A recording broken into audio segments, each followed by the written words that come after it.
Hi. చాలా రోజుల తర్వాత మా శంకరపు సురేష్, మా భోజనపు కేశవ ఇద్దరు కూడా శబరిమల యాత్రకు వెళ్ళారన్నమాట. జస్ట్ ఫ్రైడే అంటే 2 రోజుల క్రితమే. వాలిపాడు నుంచి కేశవ, మదనపల్లి నుంచి సురేష్ ఇద్దరు కలుసుకొని ఇన్నోవా కారులో పాకాలకు వెళ్ళారు. పాకాల నుంచి అంటే మహారాష్ట్ర పుణే నుంచి కన్యాకుమారికి ట్రైన్ ఉందన్నమాట. ఆ టైంలో 5:40కి ట్రైన్ వచ్చింది పాకాలలో. ఇంకా మన వాళ్ళిద్దరు కూడా 2 టైర్ ఏసీలో ఒక్కొక్కరికి వచ్చి 1750 రూపీస్ అలా పడింది 2 టైర్ టికెట్. ఇద్దరు కలిసి పాకాలలో 5:40కి ట్రైన్ ఎక్కారు. ఇక పాకాల నుంచి చెప్పాల్సిన అవసరం లేదు. వేలూరు, తర్వాత వచ్చేసిందనో సేలము, నెక్స్ట్ తిరుపూరు, ఈరోడు, కోయంబత్తూరు, తర్వాత పాలక్కాడ మీద ట్రైన్ ఇలా పోతా ఉందన్నమాట. యాక్చువల్లీ ట్రైన్ వచ్చేసిందని నేను ఒక 2 అవర్స్కి ఒకసారి 3 అవర్స్కి ఒకసారి ట్రైన్ చెక్ చేశాను. యాక్చువల్లీ డిలే అయింది. వీళ్ళు ఎక్కిన టైము కరెక్ట్ టైంకి వచ్చింది పాకాలకి. తర్వాత వెళ్ళేటప్పుడు మాత్రం డిలే అయింది. కానీ ఈ ట్రైన్ మాత్రము మార్నింగ్ రీచ్ అయ్యేది ఎగ్జాక్ట్గా 6:10కి రీచ్ అయ్యింది. ఒక 20 మినిట్స్ ఇట్లా అట్లా వేరియేషన్స్తో చెంగనూరు రీచ్ అయింది అనమాట ట్రైన్. తర్వాత మన వాళ్ళిద్దరూ కూడా నైటు కోయంబత్తూరులో లైట్గా భోంచేశారు. ట్రైన్లో ఉంటాయి కదా ఫెసిలిటీస్. తెల్లవారుజామున వీళ్ళు 6:10కి చెంగనూరు రైల్వే స్టేషన్లో దిగినారు. మీరు ఆ ట్రైన్ వీడియోను, తర్వాత వచ్చేసిందను ఆ ట్రైన్ లోపల ఉన్నటువంటి అట్మాస్ఫియర్ రెండు కూడా సురేష్, కేశవ వాళ్ళిద్దరూ వీడియో తీశారు. ఆ వీడియో నేను అప్లోడ్ చేశాను. ఆ వీడియో కూడా విజువలైజేషన్ మీరు చూస్తూ ఉండొచ్చు. నెక్స్ట్ ఏంటంటే తెల్లవారుజామున 6 గంటలకి అట్లా దిగేసిన తర్వాత ఏంటంటే వీళ్ళు బస్సెస్ ఉన్నాయన్నమాట. అంటే చెంగనూరు నుంచి కానీ ఎర్నాకుళం నుంచి కానీ బస్సెస్ అందుబాటులో ఉన్నాయి. అంటే డైరెక్ట్ శబరిమలకే. ఎందుకంటే ఇది డిసెంబరు, తర్వాత వచ్చేసిందను అంతకుముందు నవంబరు, డిసెంబరు, జనవరి కూడా శబరిమల అయ్యప్ప స్వామికి భక్తులు వెళ్ళే సీజన్, మంచి సీజన్ కాబట్టి. ఎందుకంటే డిసెంబర్లో మండల పూజ ఉంటుంది. తర్వాత వచ్చేసిందను జనవరిలో వచ్చేసిందను మకర సంక్రాంతికి వచ్చేసిన అక్కడ జ్యోతి వెలిగిస్తారు కదా. ఆ జ్యోతిని చూడడానికి చాలామంది అయ్యప్ప స్వామి భక్తులు కానీ అయ్యప్ప స్వామి యాత్ర చేయడానికి చాలామంది ఉత్సాహం చూపిస్తుంటారు. సో అందులో భాగంగా ట్రావెన్కోర్ దేవస్థానము, తర్వాత వచ్చేసిన కేరళ రాష్ట్ర ప్రభుత్వం కూడా ముఖ్యమైన రైల్వే స్టేషన్స్ ఏవైతే ఉన్నాయో శబరిమలకి దగ్గరగా ఆ రైల్వే స్టేషన్లో కూడా బస్సులు అందుబాటులో పెట్టింది. తర్వాత వాళ్ళే కాకోకుండా దక్షిణ మధ్య రైల్వే కూడా ఈ తమిళనాడు నుంచి కానీ, కర్ణాటక నుంచి కానీ, ఈ ఆంధ్రప్రదేశ్ గారి నుంచి కానీ, తర్వాత తెలంగాణ నుంచి కూడా ప్రత్యేకమైన రైలు నడుపుతూ ఉంది. ఎస్పెషల్లీ నేను తిరుపతి నుంచి అయితే గుర్తించాను.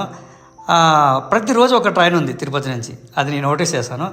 తర్వాత మన వాళ్ళు ఏం చేశారంటే అక్కడ చెంగనూరు రైల్వే స్టేషన్లో బయటకు వచ్చి బస్సు ఎక్కారు. ఎక్కడికి డైరెక్ట్ చెంగనూరు నుంచి పంబాకి డైరెక్ట్ బస్సెస్ ఉన్నాయంట. నేనైతే లాస్ట్ టైం 2 ఇయర్స్ బ్యాక్ వెళ్ళినప్పుడు డైరెక్ట్ బస్సు ఉన్నాయో లేదో నిజంగా నాకు అప్పుడే తెలియదు. నేను ఎందుకంటే బైక్లో వెళ్ళాను.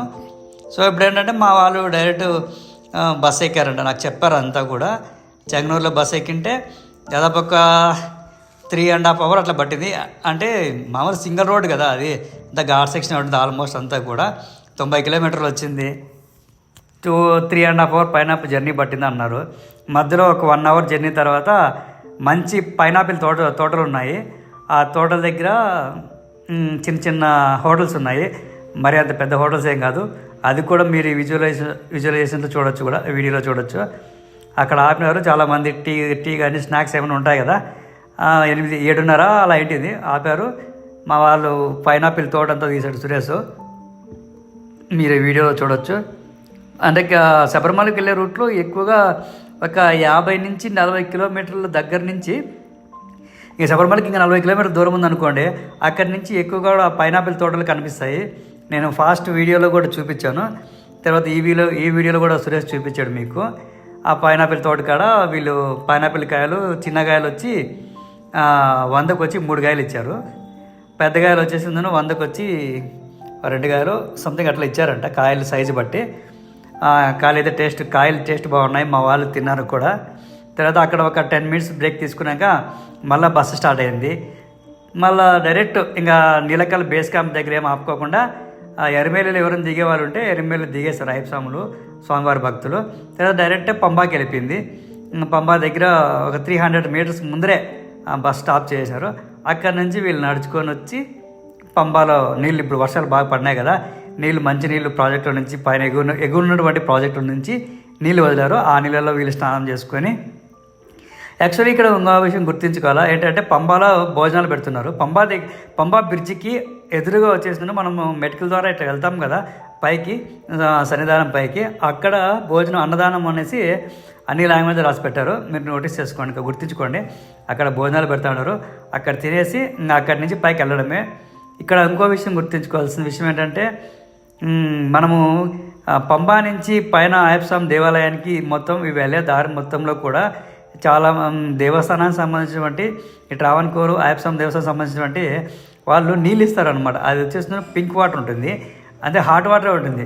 సో హాట్ వాటర్ ఎంత తాగినా కూడా మనకి దప్పికి తీరదు. అలా అని మన ప్లాస్టిక్ వాటర్ బాటిల్ తీసుకొని పోతే వాళ్ళు అలౌ చేయరు అన్నమాట. సో అల్టిమేట్గా ఏమంటే స్టీల్ బాటిల్లో మీకు కావాలంటే చన్నీళ్ళు తీసుకుపోండి, తాగుతా పోతారు, దప్పికి తీరుతుంది. ఇది ఒకటి గుర్తుంచుకోవాలా. సో నెక్స్ట్ ఏంటంటే అయ్యప్ప స్వామి దేవస్థానానికి ఒక 3 కిలోమీటర్ల ముందరే, ఇది కొత్త రూలు, ఎందుకంటే నేను ఇప్పుడే మా వాళ్ళు చెప్తే విన్నాను, ఒక 2-3 కిలోమీటర్ల ముందరే స్టాప్ చేస్తారంట. అంటే ఒక్కొక్క బ్యాచ్ స్టాప్ చేస్తారంట. అంటే బార్గేట్లు పెట్టేశారనమాట. ఇక్కడ ఒక హాఫ్ కిలోమీటర్ ముందర ఒక బ్యాచ్ స్టాప్ అయిపోయింది. నెక్స్ట్ బ్యాచ్ మూవ్ అయిన తర్వాత మళ్ళీ నెక్స్ట్ బ్యాచ్ వదులుతారు. సో అట్లా 3 కిలోమీటర్ వరకు కూడా ఇలాంటి ప్రాసెస్ ఉంది అనేసి మా వాళ్ళు చెప్పడం జరిగింది. అల్టిమేట్గా వీళ్ళు 9:30-10 గంటలు ఇక్కడే అయిపోయింది, పంబాలో అయిపోయింది. ఇంకా పైకి పోయేసరికి ఇంకా ఈ బ్యాచ్లన్నీ స్టాప్ చేసుకుంటే పైకి 1 గంట అయింది. ఇక తెలియాల్సింది ఏముంది, 1 గంటకి దేవాలయం క్లోజ్ చేసినారు. తర్వాత వచ్చేసిన 3 o'clockకి రిటర్న్ మళ్ళీ దేవాలయం ఓపెన్ చేస్తారు. మన వాళ్ళు శబరిమల అయ్యప్ప స్వామికి వెళ్తున్నారు కాబట్టి, బట్ వీళ్ళైతే మాల వేసినారు. ఈ టైంలో మాల వేయలేదు కాబట్టి సివిల్ డ్రెస్ ఉన్నారు కాబట్టి దర్శనం వీళ్ళకి మ్యాక్సిమం అయితే ఒక 40 minutes లేదంటే 1 hourలో అయిపోతుంది. అయ్యప్ప స్వామి భక్తులు అంటే మాలదారులో ఉన్నటువంటి స్వాములకి మాత్రము 2 నుంచి 3 hours పడుతుంది అని చెప్పడం జరిగింది. సో వీళ్ళు చాలామందికి దేవాలయం ఓపెన్ చేయకముందే అయ్యప్ప స్వాములని మెటుకులు ఎక్కి, స్వామివారి మెటుకు స్టెప్స్ ఉన్నాయి కదా, ఆ స్టెప్స్ ఎక్కి పంపించేశారు దేవాలయ కాడికి. అంటే దేవాలయం ఓపెన్ చేస్తారని చూడొచ్చు స్వామివారి అనేసి. కొంతమంది స్వాములు ఏం చేస్తారంటే, అయ్యప్ప స్వాములు ఏం చేస్తారంటే సివిల్ డ్రెస్ వాళ్ళు వెళ్తున్నటువంటి క్యూలో వచ్చేసారు. ఎందుకంటే దర్శనం ఇక్కడ ఫాస్ట్గా అయిపోతుంది, ఆ సివిల్ డ్రెస్ వాళ్ళు క్రౌడ్ తక్కువగా ఉంటుందని చెప్పేసి ఇట్లా వచ్చేసారు. దాంతో కొంచెం గందరగోళం అయిపోవడం వల్ల కొద్దిగా లేట్ అయ్యింది దర్శనము అని చెప్పారనమాట. తర్వాత మా వాళ్ళు ఇంకా దర్శనం అయిపోయాక ఇంక ఎలాగో ఉంటుంది కదా, ఫోటోలు తీసుకోవడము, ఆ ఫోటోలు తీసుకొని తర్వాత చిన్నపాటి వీడియోలు తీసుకొని నెక్స్ట్ వీళ్ళు ఏం చేస్తారంటే ప్రసాదం తీసుకోవాలి కదా. సో ప్రసాదం కాడ మీరు ఒక విషయం గుర్తుంచుకోవాలా, అదేంటంటే క్యాష్ కౌంటర్ ఉంటుంది, మళ్ళీ తర్వాత క్రెడిట్ కార్డ్ ఆప్షన్ ఉంటుంది. క్రెడిట్ కార్డ్ కానీ డెబిట్ కార్డ్ ఆప్షన్ ఉంటుంది. అంటే 2 కౌంటర్లు ఉంటాయి. కౌంటర్ చాలా ఉంటాయండి. మ్యాక్సిమం చాలామంది క్యాషే తీసుకొని వస్తారు, ఎందుకంటే ఫాస్ట్గా అయిపోతుంది. ఈ ఫోన్పేలు కానీ క్రెడిట్ కార్డ్ ఆప్షన్ కానీ టైం పడుతుంది అనేసి. పంబా దగ్గర అయితేనా మనకి సిగ్నల్స్ ఏ విధంగా ఉంటాయంటే జస్ట్ మనం ఫోన్ మాట్లాడుకోవచ్చు, ఎత్తుకోవచ్చు, ఇది ఇంతవరకే ఉంటుంది. ఎందుకంటే అక్కడ కూడా సిగ్నల్ బ్రేక్ అవుతూ ఉంటాయి. ఇంకా పైకి వెళ్ళిన తర్వాత స్వామివారి కొండపైకి వెళ్ళిన తర్వాత సన్నిధానం దగ్గరికి అక్కడ ఏం ప్రాబ్లం వస్తుందంటే ఈ క్రెడిట్ కార్డు డెబిట్ కార్డులు కూడా అక్కడ కూడా కొంచెం స్టక్ అయిపోతాయి. ఎందుకంటే అక్కడ ఉన్నటువంటి సిగ్నల్స్కి, పెరుగుతున్నటువంటి క్రౌడ్కి సిగ్నల్ ఫ్రీక్వెన్సీ తక్కువ అయిపోతుంది అనమాట. అంటే ఈ యాత్రికులు ఎక్కువైపోవడం వల్ల సిగ్నల్ ఫ్రీక్వెన్సీ తక్కువ అయిపోవడం వల్ల ఒక రకమైనటువంటి సిగ్నల్ ప్రాబ్లమ్స్ వచ్చేస్తున్నాయి.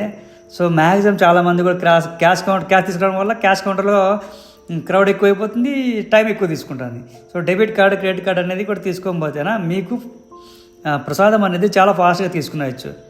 దాదాపు 10 బాక్సులు ఉంటాయి. ఒక బాక్స్లో వచ్చేసిందనో 10 డబ్బాలు ఉంటాయి అయ్యప్ప ప్రసాదాలు. అది ఒక 1000 రూపీస్ పడుతుంది. అదైతేనా క్రెడిట్ కార్డు ద్వారా ఫాస్ట్గా తీసుకోవచ్చు. ఇంకా క్యాష్ కౌంటర్ చెప్పనవసరం లేదు, ఆ క్రౌడ్ అంతా మనం తప్పదు.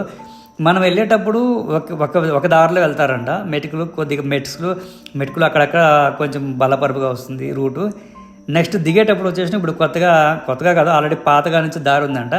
ఇప్పుడు దిగేటప్పుడు ఇంతకుముందు నేను వెళ్ళినప్పుడు వీడియోలో వచ్చేసిన పోయేదారి వచ్చేదారి 2 ఒకేలా ఉన్నాయి. ఇప్పుడు వచ్చేసిందను యాత్రికుల క్రౌడ్ దృష్ట్యా వేరే దారిలో పంపిస్తున్నారంట.